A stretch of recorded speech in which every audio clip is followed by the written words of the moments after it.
Hi అండి, welcome back to our channel అమ్మ చేతి ప్రేమ. ఈరోజు అయితే మన ఛానల్లో చలికాలంలో వచ్చే జలుబు, దగ్గు వీటిలన్నిటి నుంచి మనల్ని మనం కాపాడుకోవడం కోసం ఇలా అప్పుడప్పుడు టమోటా మిరియాల చారు అయితే తప్పనిసరిగా చేసుకోవాలండి. దీనివల్ల మనకి ఇమ్యూనిటీ పవర్ అనేది పెరగడంతో పాటు మనకున్న డైజెషన్ సిస్టమ్ కూడా సరిగ్గా పనిచేస్తుంది.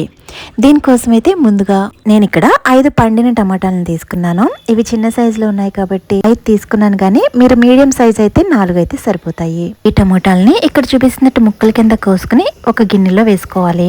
ఇప్పుడైతే ఇవి ములిగేంత వరకు వాటర్ వేసుకుని ఒక చిన్న నిమ్మకాయ సైజ్ అంతా చింతపండుని కూడా దీనిలో వేసుకోవాలి. ఈ గిన్నెని స్టవ్ మీద పెట్టుకుని ఈ టమోటాలు పూర్తిగా మగ్గేంత వరకు కూడా బాయిల్ చేసుకోవాలి. ఇప్పుడు ఈ రసం కోసం ఒక స్పెషల్ మసాలా అయితే రెడీ చేసుకుందాం.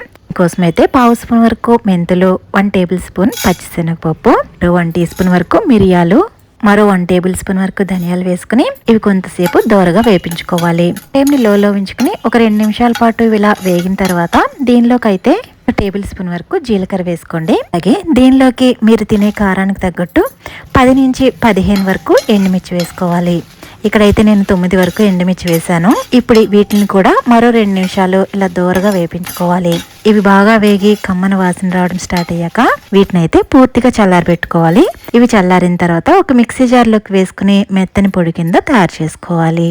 ఇలా తయారు చేసుకునే చారు పొడి 2-3 సార్లు వరకు వస్తుందండి. దీన్ని స్టోర్ చేసుకుని మళ్ళీ ఇంకొకసారి కూడా వాడుకోవచ్చు. రండి, మనం ఇందాక ఉడికిస్తున్నాం కదా టమాటాలు, ఇలా టమాటాలకున్న తొక్క పూర్తిగా ఇలా వదిలేసేంత వరకు కూడా వీటిని అయితే ఉడికించుకోవాలి. ఈ టమాటాలకున్న తొక్కని మొత్తం అంతా తీసేసి ఒక స్మాషర్ సాయంతో వీటిని అయితే బాగా స్మాష్ చేసుకోవాలి. నేనైతే ఇక్కడ పొటాటో స్మాషర్ సాయంతో ఈ విధంగా స్మాష్ చేస్తున్నాను.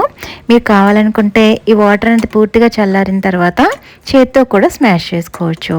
చూడండి, ఈ విధంగా టమోటాలన్నీ కూడా ఇలా గుజ్జు కింద అయ్యేటట్లు ఇలా స్మాష్ చేసుకున్న తర్వాత మీరు కావాలనుకుంటే వీటిని ఇలాగే ఉంచేసుకోవచ్చు, లేదా స్టైనర్ సాయంతో దీన్ని పూర్తిగా వడగట్టుకోవచ్చు.